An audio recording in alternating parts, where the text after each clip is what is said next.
Hello and welcome everyone to another episode of Weekly Patch News. You join us on episode 57. Thanks for joining us. Thanks for being here. I am your host for this week, Max, and with me is Kojo. Kojo, how are you doing? I'm alive. What about you? Getting by, could be better, but can't always complain. Sometimes you just have to shut up and get on with things.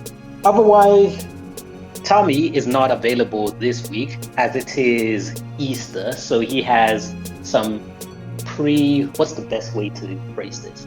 He had pre-plans, which he has to attend to.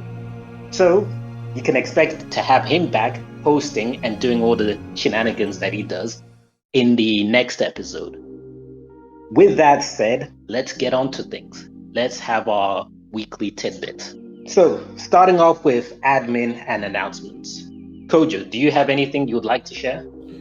No admin from me. All right, cool. On my side, there are 2 pieces of admin I would love to share with everybody.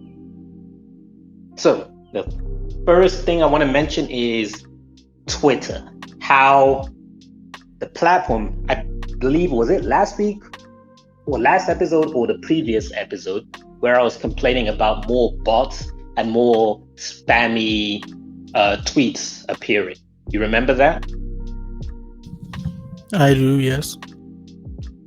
So I came upon something of a hack for everyone out there. If you are also having problems with bots and random ass tweets, like, when you see a tweet, you enter into the comment section and then you're seeing a whole spam of unrelated comments because people are just trying to chase clout and get some views on their posts so they can also make money. So I recently found out that there's a simple way around that. Block the accounts. Now, I'm not really one for blocking. I hate blocking accounts. However, in this situation, I'm going to make a special occasion for this because I noticed that the minute I started blocking accounts, my Twitter feed has freed up so much more and it looks so much better.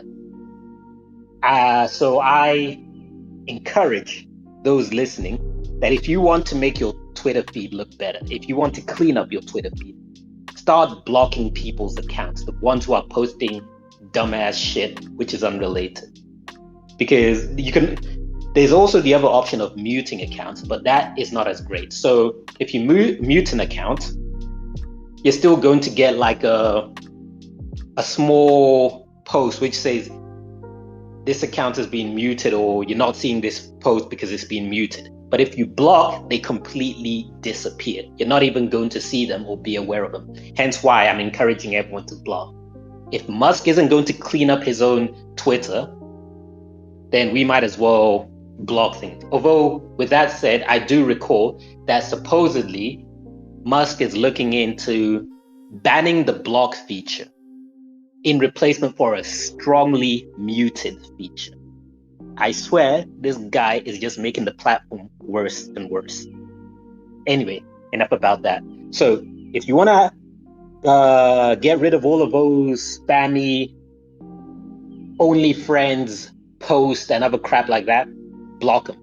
Trust me, block them. It will clean things up. It will look better. But if you don't want to do that and want to deal with the terrible Twitter we've been left with, that's your decision. And then the second admin I want to make mention is my next video should be available now. So go check that out. It is a very, very short review of Child of Light, a retrospective review of the game.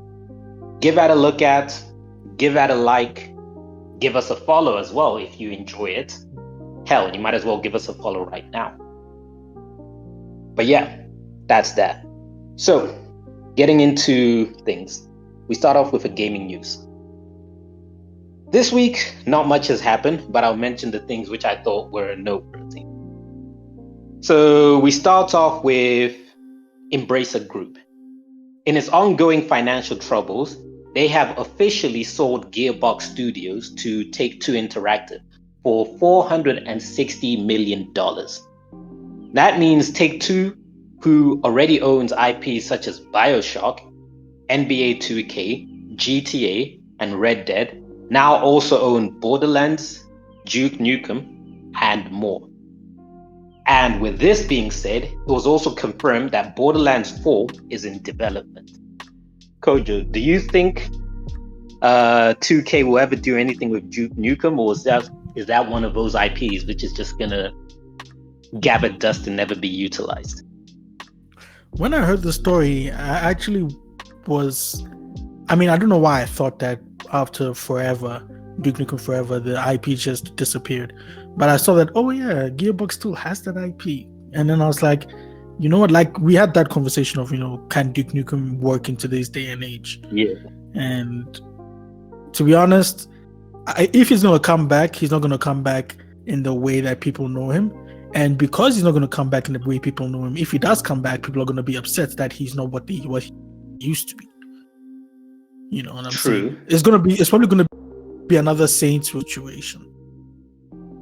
Probably. Although I feel like there's always the possibility that years down the line, this is how I feel about politics, right? Because this is related to politics. I feel like the world works on a pendulum. We hover between two extremes. In a certain decade, certain behavior and acts are not okay. And then over time, we get too extreme with how we want to balance those things out. And then we go to the opposite end of the extreme in an attempt to correct things. And then we're on the other side of the extreme. And then we're going to be in that extreme for a period or for a while until we overcorrect again and fall back to the other extreme. That's how I feel history works. So I feel like maybe in 10, 20 years, the atmosphere will be right for a Duke Nukem.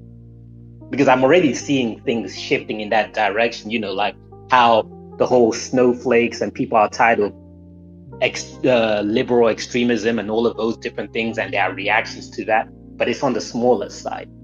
But maybe in 10, 20 years, it will have gathered momentum and the pendulum will swing onto the other side. That's what I'm thinking.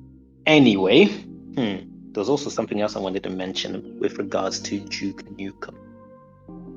Yes, I remember now. Crystal Dynamics is still under Embracer Group, right? Yeah, from what I've heard, yes. That is one studio I would love them to let go of, because something needs to be done with the Tomb Raider franchise. Yes, I understand Crystal Dynamics has already been secretly working on a new Tomb Raider where we've been getting story bits leaking out and whatnot. But I would like Crystal Dynamics, well, not necessarily Crystal Dynamics, I suppose. I would like the Tomb Raider IP to be in more urgent hands under people who actually care to see Tomb Raider games get made, as opposed to, we'll just leave it to the studio. Whenever they're ready, they're ready. But anyway, moving on to the next story. There were leaks of a white Xbox Series X console surfacing with information stating that the console will not have any upgraded performance features from the vanilla black one, but it will have a better cooling system.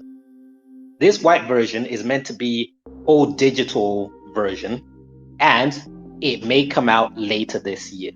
And sticking to Xbox news, there are also rumors that Xbox is designing a remote device to play games, and that Phil Spencer is considering bringing game platforms like Epic Game Store and Steam to console. Now, if any of these two actually happen, I think that would be dramatically interesting. I highly doubt that the first one will happen, that Xbox/Microsoft will go through with a remote play type of thing, because I'm under the impression that years down the line, we will see them get away from hardware as they focus more on software. That's my personal belief, and I'm sticking with that. So I don't see them doing a remote console. I think they're getting patents and whatnot, because that's the typical, tech company. You always have to get trademarks, patents and whatnot whenever you're messing around in different things, because you never know what the future may bring. And you also never know what ideas are going to develop. So you want to future-proof yourself. That's the whole point of patents.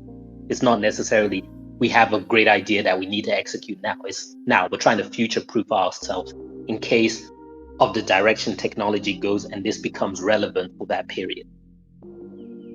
And then regarding bringing platforms to the Xbox platform, like Epic Game Store, Steam, and other stuff, I really don't know how that's going to work. I really don't know how that's going to work.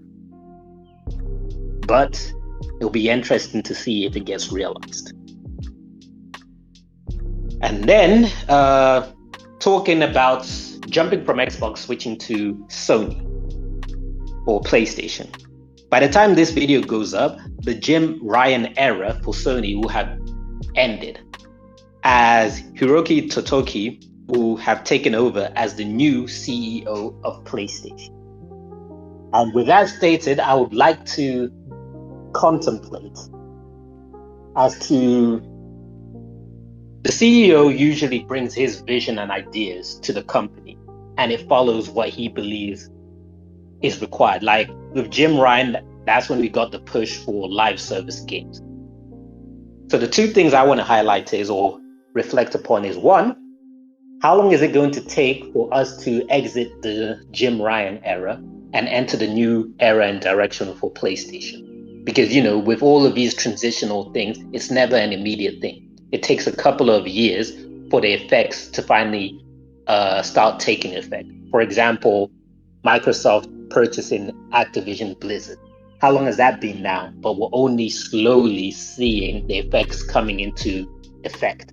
Like, for example, Diablo coming to Game Pass and different things like that. On the smaller scale, we're always going to see the effects relatively immediately. You know, like getting, what are those things called, Kojo, on your Xbox and your PlayStation and your backgrounds and your whatnot? Themes. Where it's like themes, that's the one. Yeah, like getting dynamic themes for certain games and different things like that. On the lower scale, those are very easy to do. So you see those immediately. But on the grand scale, on the bigger scale, seeing games get incorporated, seeing directions for the company changing and all of that, that takes time. So I wonder how long it's going to take for the Jim Ryan era ideas to be put aside, and we're now entering new ideas and seeing the new direction things are going to go. I suppose looking, that's not even a solution. No, so never mind that. But yeah, really interested to see where Sony is going to go from here.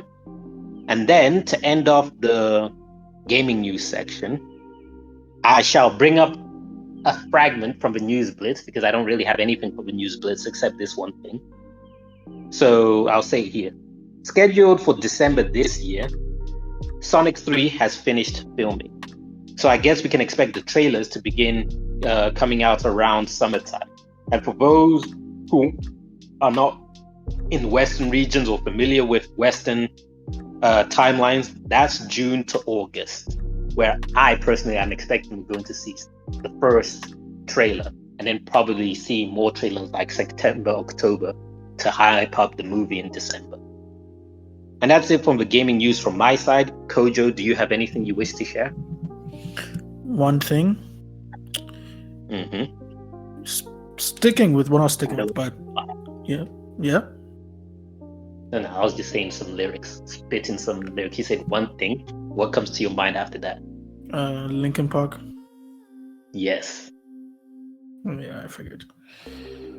But yeah, speaking of Sonic the Porcupine, let's talk about Sega. So Sega has sold. Yes. Yeah. No, go on. I remember this story. Okay. So Sega has sold Relic Entertainment, and Relic Entertainment is best known for the Company of Heroes games and the Dawn of War games, and they recently developed a new Age of Empires for Microsoft, and they will be transitioning to an independent studio, and they will no longer be part of the Sega Studios. And as a result of this, guess what, Maxwell? Give me a clue. It's something we speak about every week.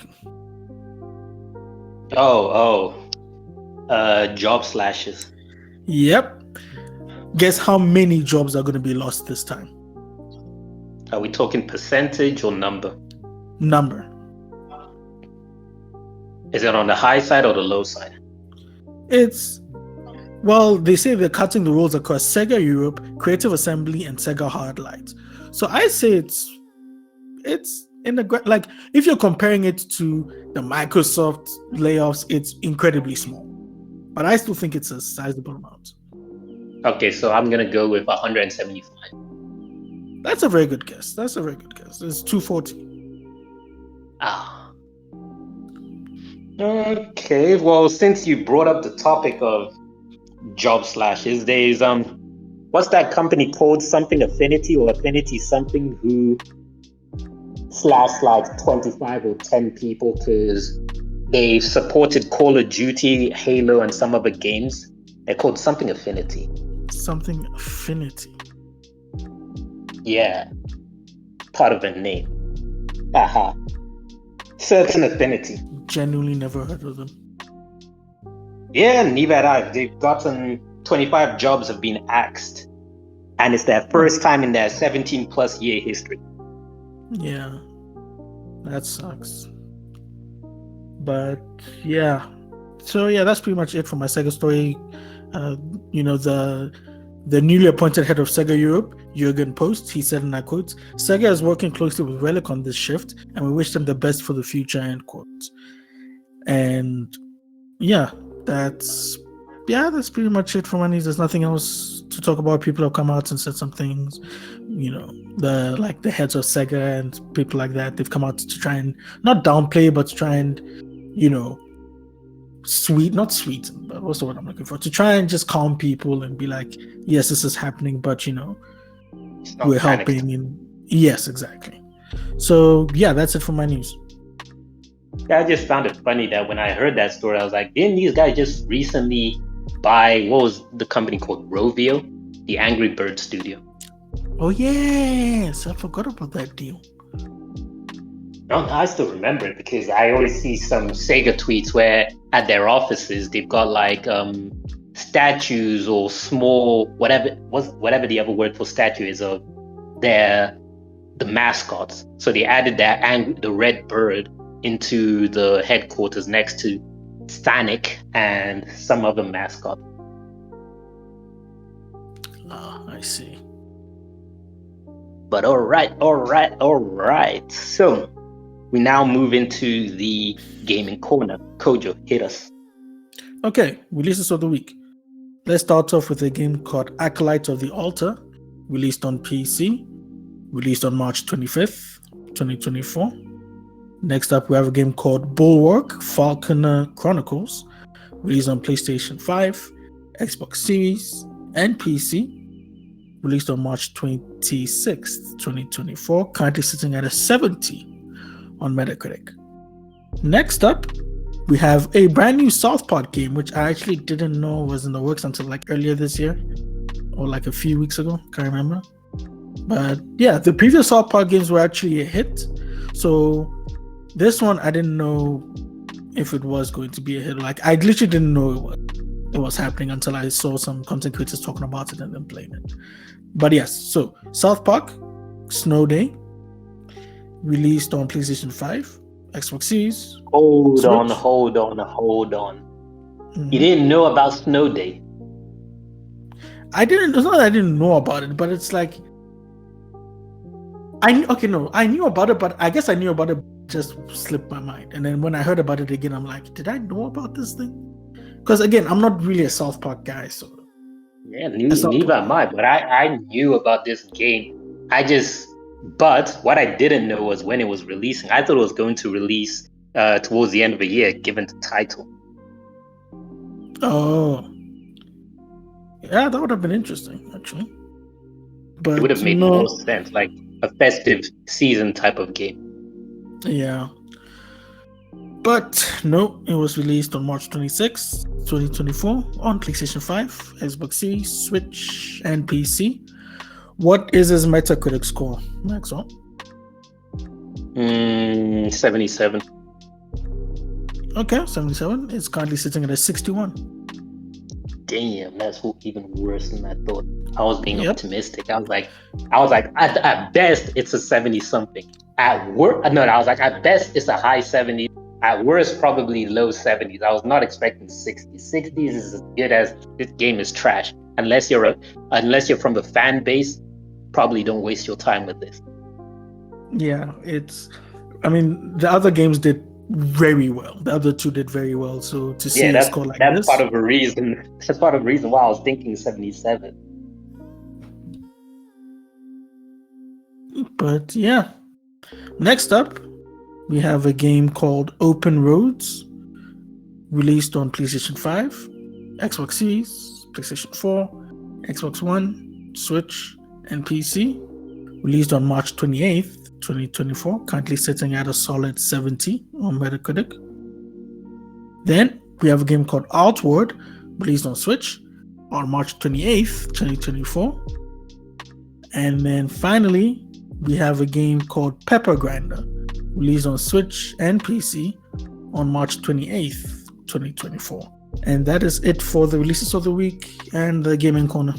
All right. Now, I don't think that's it for the Gaming Corner. Kojo, please tell us a little bit about Judas. I would, but I believe you've seen a little more about it than I have. So rather than me, with my limited knowledge, speaking on it, I'd rather have you with better knowledge speak on it.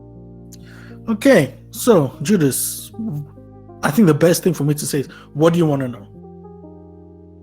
Just give a breakdown of what popped up this week in relation to the game. People getting to get to look at it, what was the circumstances surrounding that, and also what your impressions are from what you've seen. Because I plan to look at the gameplay footage, but I'm yet to look at them. That's why I was like, let me hold back. Okay. So earlier this past week, or the week before, I don't know exactly when, but this month, I think it was this month. Let's say it was this month. Sometime this year. A select few people were flown out to Boston, where Ghost Story Games is situated. Those who don't know, Ghost Story Games is the new studio, well, new-ish. They founded 10 years ago, but it's Ken Levine's studio. After he left, or after Irrational Games was shut down, he made Ghost Story Games, and he took some developers from Irrational with him, and they're working on a game called Judas. So this month, or sometime this year, a select few group of people were sent or were invited to go and get hands-on with the game. IGN's Ryan McCarry and interview Ken Levine as well. Those who don't know Ken Levine, he created BioShock. He worked on System Shock 2 or System Shock 1. I think it was System Shock 2. And he was the founder of the BioShock IP. So then they got to interview him after they got their hands on. In the IGN interview was Ryan McCaffrey from IGN, and Jeff Keighley was also in that interview. And they were both interviewing Ken Levine. And the next group of people is the people from the podcast Friends Per Second. You have Jake Baldino, Lucy James, and Ralph Skillup. And they got to interview him as well. And the interviews, both of them were like an hour plus, like an hour 20, hour 30-ish. So from their hands-on, I'm going to focus on Skillup's, because Skillup released a separate video about his hands-on. And from what I can gather, and from the interviews that I can gather, Judas is it's set on this space station called the Mayflower. What happens is that something has happened to Earth, so this rich millionaire made a spaceship and puts a bunch of humans in it or something like to that effect, and they're flying to it's a multi-generation, as you said, a multi-generational trip to a new habitable planet called Proxima Centauri, I think it's, if I can remember the words correctly. And I'm going, all this is off the top of my head, so yeah, if I'm missing something or I mispronounce something, my bad. So yeah, but something goes wrong on the ship, and apparently it is the main character's fault, and they refer to the character as Judas. So yeah, so it is up to. Mm-hmm. Were any reasons provided for the lore of how, like, the magic system exists, or whatever you want to call that, if you want to call it a magic system? Because the fan base who are probably most interested in this game are people who are familiar with Bioshock/System Shock. And those had their own combat system, like, what were those things called? Eve and what? Oh, the potions and stuff? Yeah, there was a name for it, because Eve was what replenished it, but what were the actual... I forgot, but I know exactly what you're talking I'm also forgetting, because it's been hella years since I last touched any of the games from that franchise. But yeah, basically, is there anything like that? Was anything like that explained for Judas? Because we've seen from the trailer, like, there's magic. I mean, there's powers used. Let me not call it magic. Powers and unrealistic things are used. So was that lore briefly explained of what's the system, the world building? I don't think that particular aspect was explained. I think it was revealed. I think they're keeping that. But then I do know that in addition to, like some of the abilities that sort of she has, not the main one, but one of the ones that stood out to me, or the main one that stood out to me, was not the main one, but a big one was the hacking ability. So you can hack robots to target other robots, or there was this cool feature where she targeted a robot, Judas targeted a robot for the robot to release a bunch of oil, and then she set that oil on fire, and then it lit up the robot. I'm like, that's a pretty cool mechanic. That's pretty cool. That's awesome. And then there was a typical one where there was an enemy in the water, and she used electricity, or to light the water on fire. To electrocute the water, to shock the water, to hurt the enemy. So I don't think they've explained that lore of how she has these things like on her left hand. But I think this leads me to my next point of the actual gameplay. So I remembered what it was called. It was called Adam. Adam, yes, that's what it was. So moving on to the gameplay-ish. This is from they didn't get to upload their own footage, so this is footage that they provided. And the standard B-roll crap. Exactly. And it pretty much, people are saying, like, I think the base point that Ralph said, Ralph being Skill Up, the base point is sure Bioshock and Spits. Sure. Cool.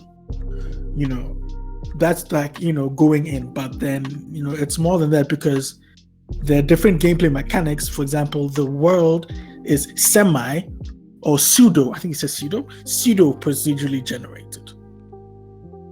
And so what I believe that means is probably story point areas are concrete, but then the general map might be procedurally generated. Like getting from A to B, A and B will be set in stone, but the passage from A to B might be procedurally generated. That's what I'm thinking it means.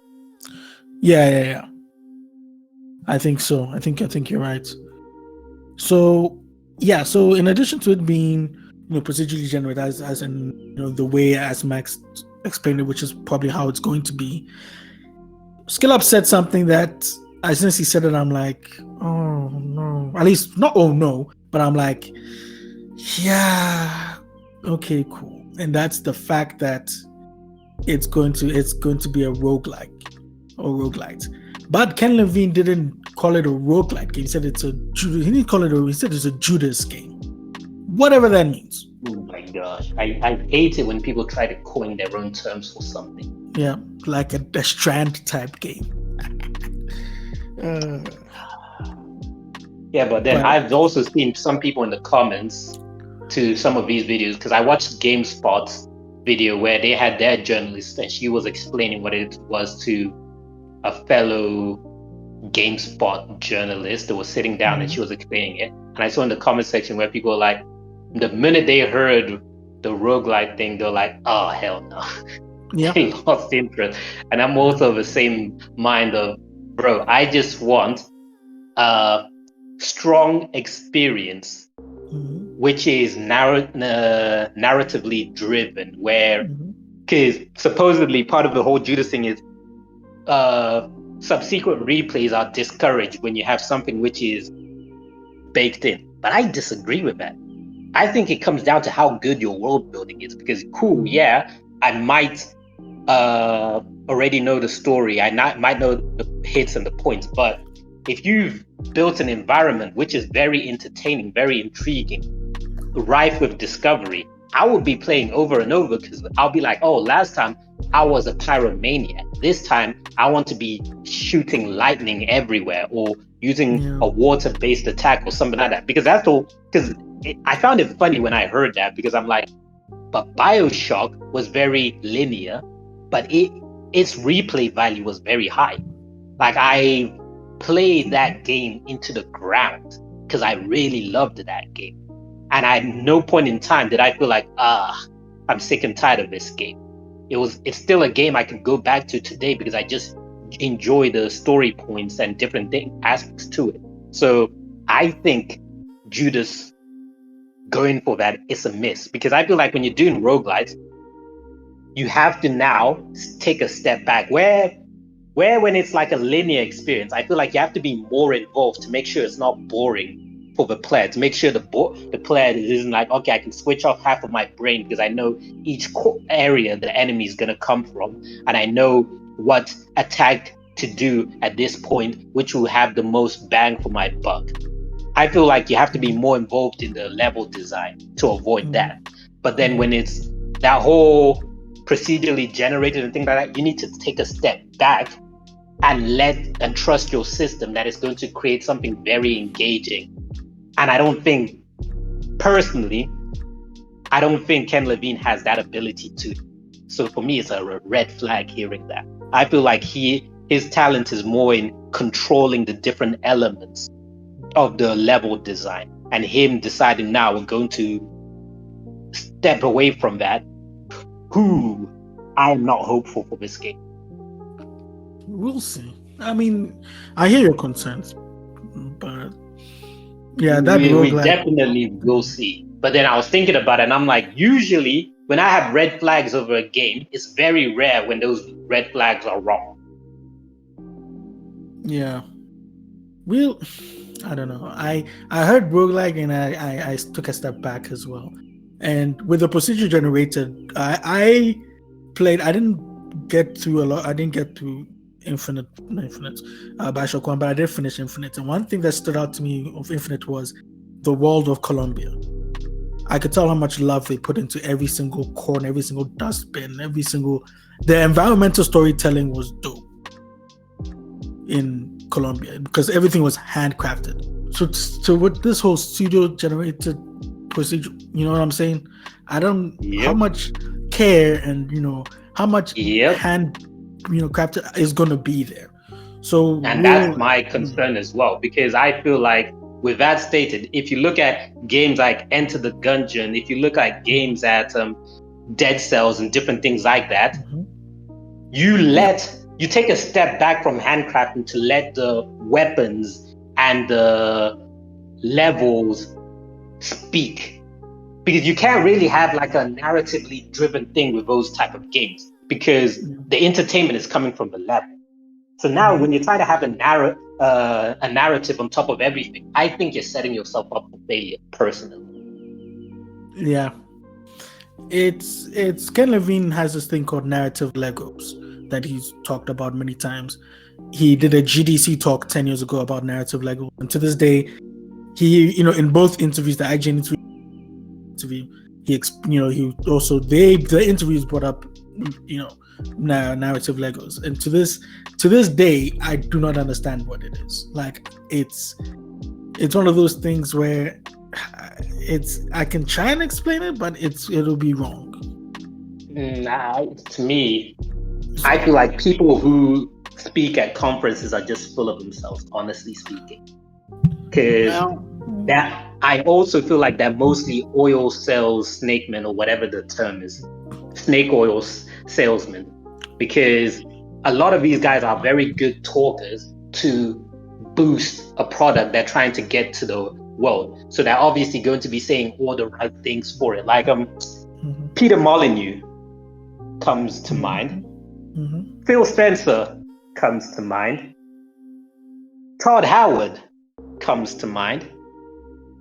And I'm beginning to put what's his name, Ken Levine, into that bracket as well. that these guys do more talking, because it's like, I feel, hey guys, let's do less talking and let's let the games do the talking. If your game is it, you don't need to try and convince anyone for anything. They can see for themselves. Like if I use Larian Studios with Baldur's Gate, you didn't see them having all of these talks and whatnot, trying to convince people about Baldur's Gate of it's going to be amazing, we promise you. No, they were saying, hey, we hope you enjoy our game. And people love the shit out of that. So it's like the less talking producer is doing, the more confidence it gives me. The more talking they're doing, the less confident I am in the project.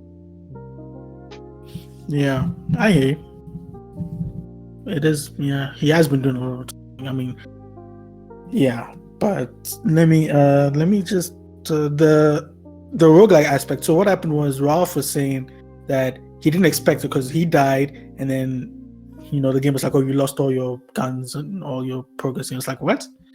He didn't expect that, and then he realized, oh, it's this type of game. And apparently there was something that happened, like they were like, oh, where you respawn is so like they didn't want to spoil the way you respawn or where you respawn. I'm like, okay, I wonder what that's interesting. I wonder what that's like. If you don't want to spoil that, okay, cool. But let me go back to the story. So I didn't complete it. My bad. So yes, you're on board the Mayflower, whatever. You're trying to save. You're trying to figure out what happened, and then you're trying to, I guess, save the day.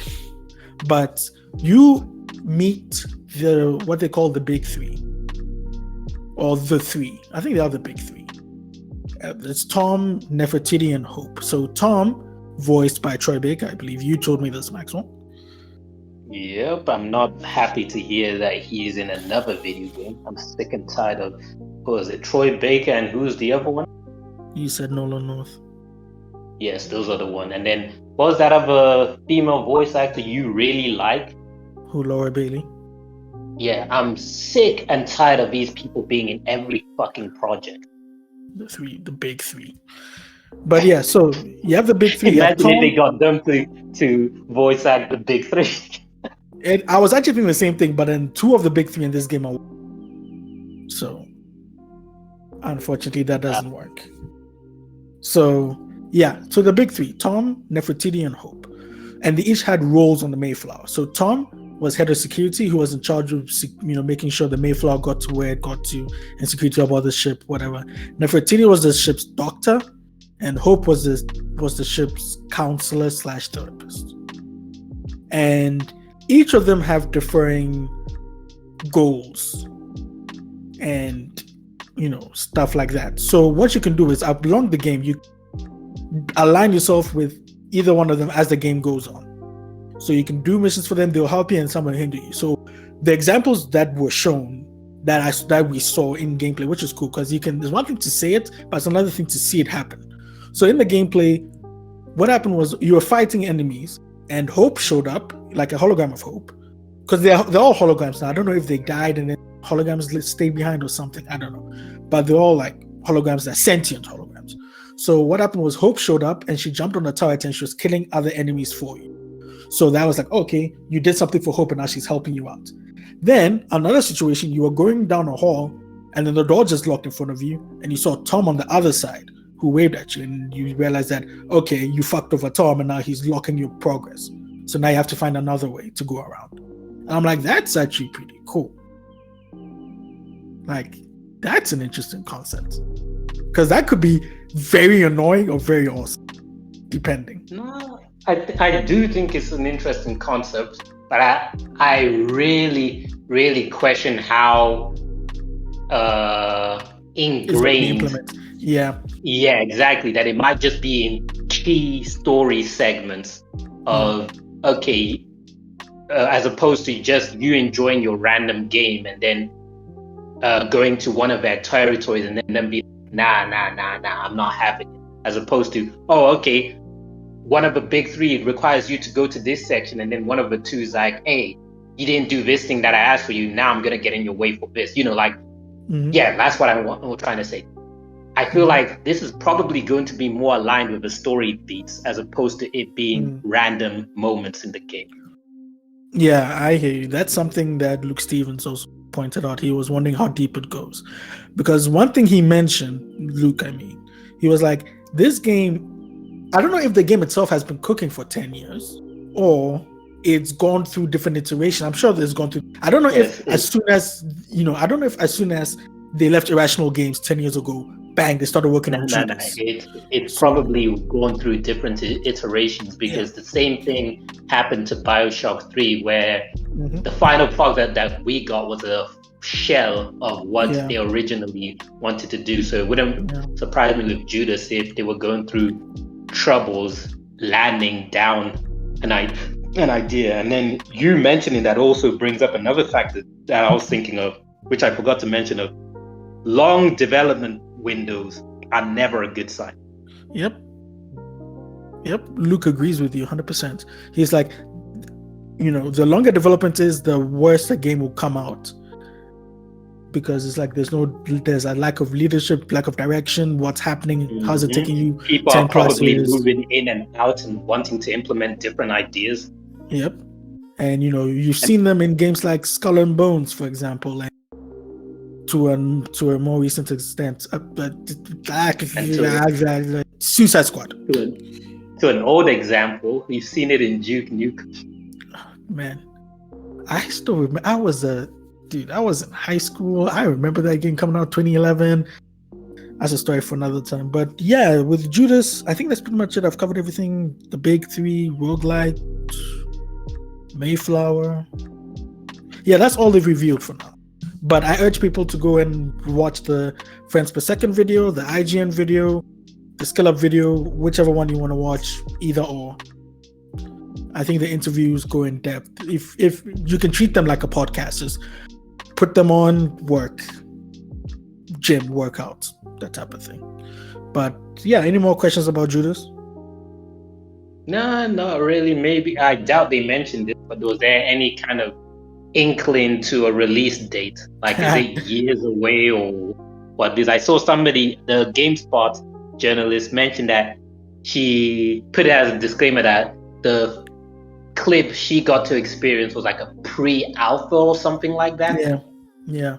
So Skill Up said it was, usually you have a preview of a game, and when you get a preview, you can start judging the game based on the preview. And it was like, this isn't that. This is even before that. So the game is in by no way, shape, or form ready for criticism. Which makes things even scarier. Yeah. So I think it's still a couple years away, if that. And that also gets me annoyed of, was it at the Game Awards where we saw the trailer? 2022, yep. So it's like we saw the trailer, we didn't even see it last year. No, what happened was we saw it 2022 and then it went dark, and then I believe it showed up again this year at PlayStation's State of Play, one of PlayStation's State of Play. Yeah, I don't think we saw it last year. So like, whichever was the most recent one where we saw it, where we got to see that it's called Judas and that all of these things and that it's in space. Because I think the first time it was revealed, we didn't know it was in space or anything like that. No, we did. In 2020, Game Awards 2020, it was a trailer of the ship in space destroyed. You saw Judas, you saw her face. At the end of the game, at the end of the trailer, the word Judas came up. So yeah, we knew. And then the game went dark last year, 2023, and it showed up again this year, 2024. Because I don't like seeing trailers thinking, okay, well, if we're lucky, we'll get it in the next 3 years. No. I don't like seeing trailers and saying, okay, it should be somewhere in the next 3 years. And if we're lucky, within 2 years. Whereas like, nah, dude, it's probably 5 years if you're lucky. Like, nah, then don't even show us to it. But I suspect part of the reason they show it is, one, building anticipation so people don't forget about it. And two, I think they're trying to please their publishers. Like, get people excited so people can pre-wish it and all of that crap. Because I think games which are made by the studios themselves, that they're publishing themselves, they don't really announce them stupidly early, do they? Because it might actually be publisher pressure. You know who the publisher for this game is? you give me a clue? Yes. Do you know? Okay, yeah. Do you know the parent The parent what? organization? Yeah, give me a clue. We've spoken about them on this podcast, and by this podcast, I mean this very right now. Take-Two. Yep. Oh, why am I not surprised? And Luke made the comments. Luke was like, maybe they gave Ken Levine a wide berth because they were like, okay, you made Bioshock. Bioshock was a hit, big hit. Cool. Here's some money. Here's your studio. Just don't fuck us over. You know, that type of thing. Eventually the tax man cometh and he'll want his due. Yeah. I think Take-Two is like, look, right now we're focusing on getting GTA out the door and working on that. And then they're going to come back and be like, oh yeah, Ken Levine. Yeah. Remember you? Yeah. So what's up with that? Type of thing. But yeah. Anyway. But I also think they probably have somebody in the higher ups who is liaising, that's the word, with Ken Levine to get updates. Like, because it reminds me of, you remember that it reminds me of the God of War documentary where Cory Barlog would always go back and talk to, what was that lady called? Who was the one who was his immediate contact point for PlayStation? But the lady? Do you remember? Yeah, because there was a lady, and then I believe this was under Andrew House, right? Or did he already leave by then? No, this was Sean Layden. Sean Layden, that's the one. But then there was another, because sometimes Sean Layden would come in, but there was a lady who was his direct contact point. I believe her name was Shannon. Shannon something. Let me make sure. Shannon Studstill. I don't remember. Yes. Yes. So there was Shannon Studstill, and then there was Yumi Yang. There were those two ladies. I think it's probably Yumi. So like that, I think Levine probably has a contact point who goes to him and be like, so how are things developing? Where are things at? And then he will talk to be like, no, things are all right and all of that. Yeah. But all right, that is Judas. And to close off the gaming corner, I want to mention a game which was recently announced, which has no release date, but the trailer got everybody talking. So I just want to bring attention to this for those people who are completely unaware that they should also give the trailer a look at. But it's a game called Screenbound. And it's basically a 2D, 3D game where you're in a 3D world, but your character is looking at a Game Boy-like 2D screen. And when you're controlling your character, the movement is in the 3D world and on the 2D screen. But you can't see the world properly. You can only see the 2D screen. You can see the peripheral. It's a first-person view type of game. So you can see your peripheral, but you cannot see directly in front of you. Directly in front of you is the screen.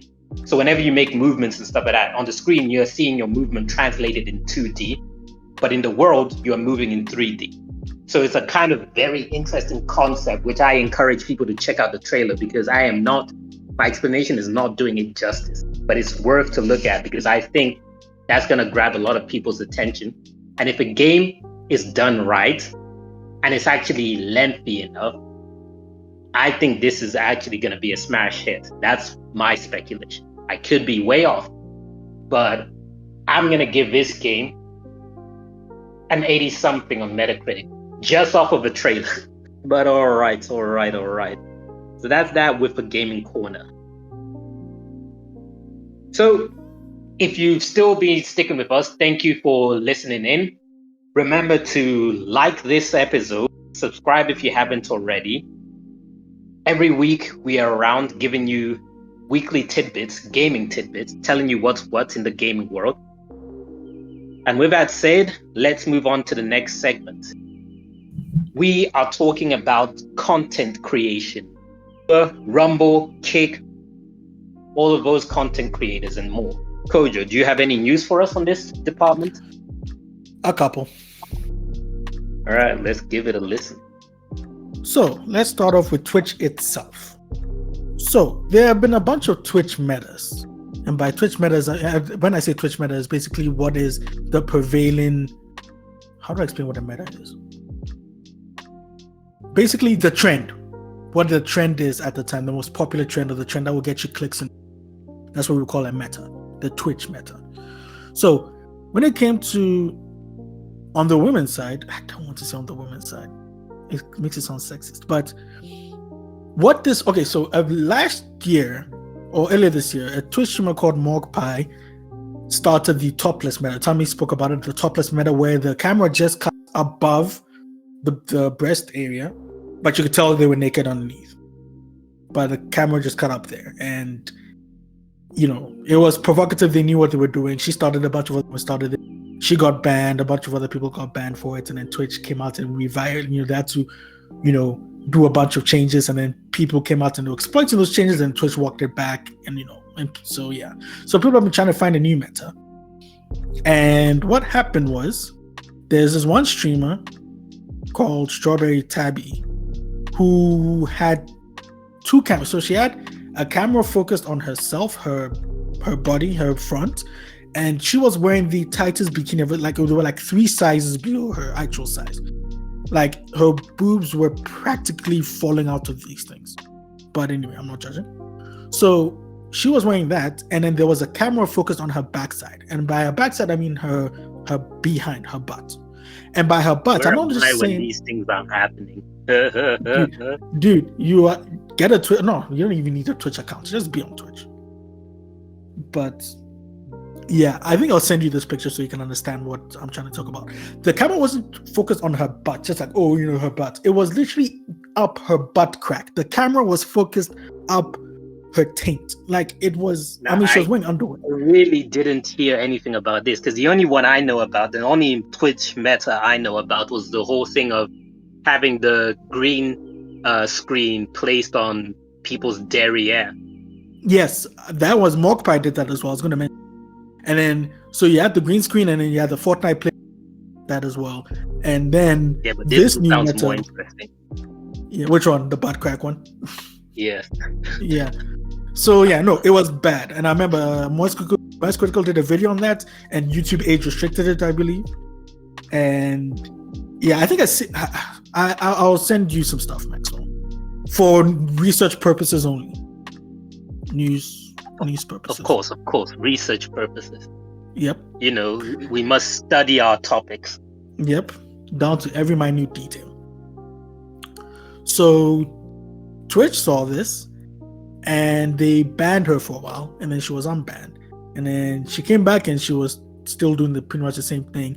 And what other streamers did was, they had a camera focused on themselves, and then they were sitting on like a clear glass, no, not clear glass, or glass or plastic. I think it was plastic. A clear plastic chair, and the camera was underneath that plastic chair, so you could see you know what I'm saying? So it just, I don't know. Twitch, yeah. Anyway, so Twitch. I give the content creators points for creativity. No, I'm not gonna lie. The way they push the line, and also the things they come up with, is incredibly genius. Like, it's so smart. I cannot even hate. I genuinely can't. Get your money, you do you. But Twitch came out recently, this past week, and they were like, and this is what they said. They said, oh no, basically pretty much what they said was, starting on the 29th of March 2024, the streaming platform known as Twitch will, you know, no longer allow live streams focused on clothed intimate body parts for prolonged periods of time. So people in the replies were like, okay, what counts as prolonged though? Because now they're trying to figure out, okay, how long they can show their butts or boobs before they get banned. So Twitch is taking a stand here again, and we're gonna see what new metas people are gonna circumvent this new change. So yeah, any questions on this one? That's a negative. Okay, all right, moving on to our next story. We have a popular YouTube content creator / journalist called Addison Pierre Malouf, also known as YourFellowArab or just Arab. He goes around the world documenting, you know, crime and things like that. So some of his videos are, like, his most popular video is called "I Spent a Day with Rio, Brazil's Most Dangerous Gang." currently sitting at 11 million views. He spent time with the Mexican cartel, and he's made videos like that.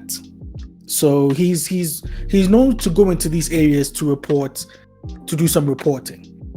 So recently he went to Haiti. Yeah, so he went to interview a gang leader known as Barbecue. Real name is Jimmy Cressier, but his nickname is called Barbecue. But before he got to do so, he was allegedly kidnapped by a member of the same gang, and now they're charging or demanding $600,000. And before they released a video before, I believe it was either the day before he was kidnapped or shortly before he was kidnapped, where he was like, they wanted to go into Port-au-Prince, but then if they went at that specific time they were going to, they would have arrived at nighttime, and at nighttime is not a good place because that place is controlled by the gangs. So it would have not been a good time to go, even though he said they had a pass to go, they had clearance and everything. And he was even like, the hotel they were staying at, they were the only people in the hotel barring staff, because people have been, people have been warned, or people have been barred from that area, but because he's a journalist, content creator, whatever, he had a pass, So yeah, as of now, there has been no word from himself. He hasn't come out and said, I'm still alive, or this is proof of life, whatever, that I know of. So yeah, that's pretty much the story. Maxwell, any questions? Oh, yes. A friend of his did release a tweet or a post saying that, I don't remember the tweet specifically where they say they had been in contact with him, but they say that he's all right and they are working on getting him out of there. So efforts are being made to get him out of there. He's still alive at the moment. They do know that he's alive. I don't know if they know in what condition, but they're working to get him out of there. I just hope they don't pay the ransom, because the reason why I'm saying this is because you mentioning that he does this for his content. I think it could put a dangerous precedence for future content when he wants to go to a new area, they're like, oh, this is the guy who got kidnapped. Oh, he has the money to be paying us. Okay, let's grab him as well. So I hope it's just negotiations rather than, okay, here's the fee, please let him go. Because I understand the motivation to do so, but if it was a random person, I'll be like, all right, pay the fee, let him go. But because he makes that type of content, he'll be in those situations or in those dangers again. So that's why I'm like, it would be dangerous to pay the fee. Because it reminds me of, remember, I believe we spoke about, the player John O.B. Mikel. His father got kidnapped. Yeah, I remember. Yeah, so his father got kidnapped before the World Cup. And he played in those conditions and everything.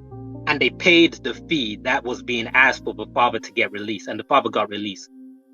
Then the father got kidnapped again. And they paid that new fee. And that's what I mean of you encourage the situation to happen again. So it's one of those things where you can't automatically say, let's just pay whatever they're demanding and get our person out of there. So I think of, let's see how sensitive this topic is and how we can handle it to get the best outcome out of this for everybody involved. Because you don't want to encourage these people to start doing this regularly, that everyone they can kidnap and they're going to get paid for it. Yeah, no, I hear you.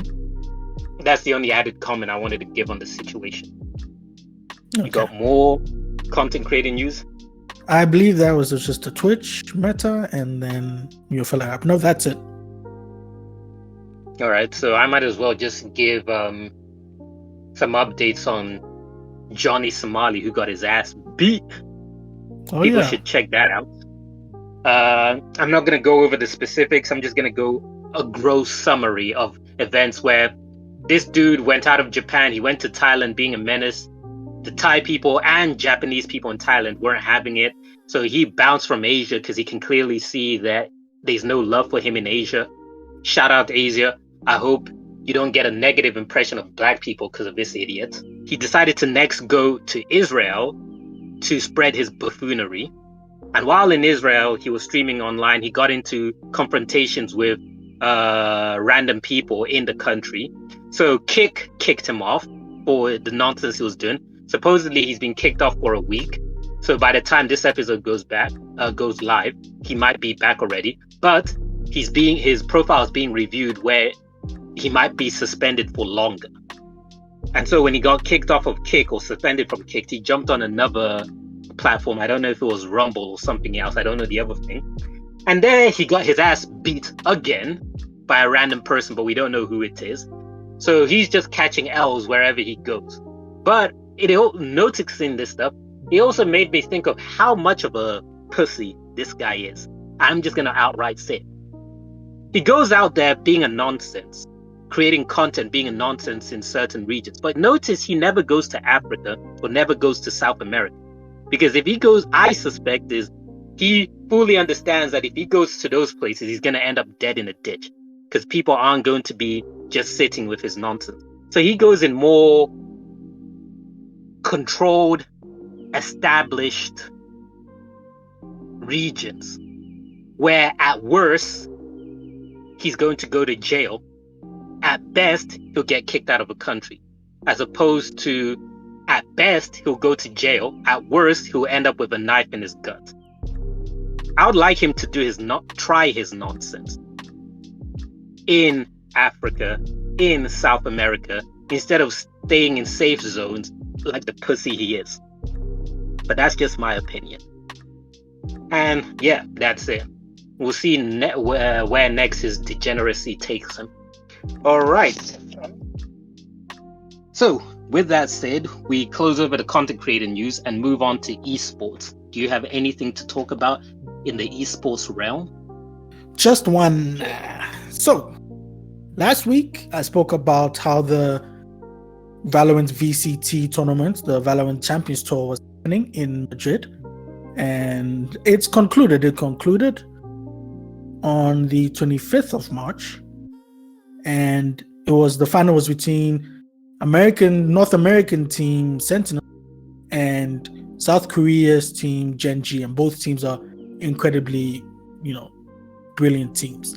And it was a hard-fought battle, but eventually North America came out on top this time. Sentinels won, and they beat Gen G 3-2. The crowd was going wild. It was live in Madrid, if I didn't mention that. And America! Fuck I know, right? And now they've scored some points heading into the Valorant Championships that are happening. And this is the second time, or the second Masters Sentinels had won, because the first time was the VCT 2021 Stage 2 Masters in Reykjavik, Iceland. Reykjavik. And yeah, that's it for my content creator, my esports news. So there's no update on the Apex thing where you and Tommy were making it sound like it's the biggest deal in the world, and I couldn't understand why. There's no updates on that. No, last I checked, EA Respawn are still. They uploaded. I think I said that they said they deployed the first of their upcoming measures to make sure this doesn't happen again. And ever since then, they haven't really said anything to that effect. Mainly, I was about to say something dumb, but yes. So we're still waiting to hear more about that. I don't think. Oh, what happened was they replayed the tournament because it was the finals. We needed to play those finals to see who's going to LAN, the LAN event in LA soon coming up. So what they did was they played the match offline. Nobody was allowed to stream it, because usually the content creators can stream their POVs, but it had to be on a 10-minute delay. So makes sense. Yeah. So this time they played offline. No content creators were allowed to stream. The main channel, the A stream couldn't stream, the B stream couldn't stream, all of that stuff. And that's what I didn't even know it happened until the day after. Oh yeah, it happened. And TSM, the championship winners last year, they came out on top. Plot armor as usual. But yeah, as the updates for this, because I want to see what else Respawn and EA are going to do in terms of hacking, the changes they're going to make. But anyway, Yeah, that's the latest. All right, coolio. And like usual, I don't have anything to add on this topic matter. So we move on to the next segment. Where's the discussion? Do you have anything you want to discuss? No, you? All right, coolio. I do have a discussion topic, but I would rather have it when the whole crew is around for more viewpoints. So I will withhold that for when we have Tommy back. Got it. All right, and then we go on to the news blitz. I personally don't have any blitzy things to talk about this week again. But Kojo, do you have anything you want to quickly share? Nah, not this time. All right, cool. So that's the end of the episode. That brings us to the end of everything. Thank you if you've stuck with us through this episode. Hope you enjoyed hearing the weekly news, the weekly tidbits. Thanks again for jumping on with us on episode 57. Remember to like this episode, to subscribe if you haven't already. Otherwise, Kojo, thanks for being here. The listeners, thanks for being here. And we'll see you again the week after. Enjoy.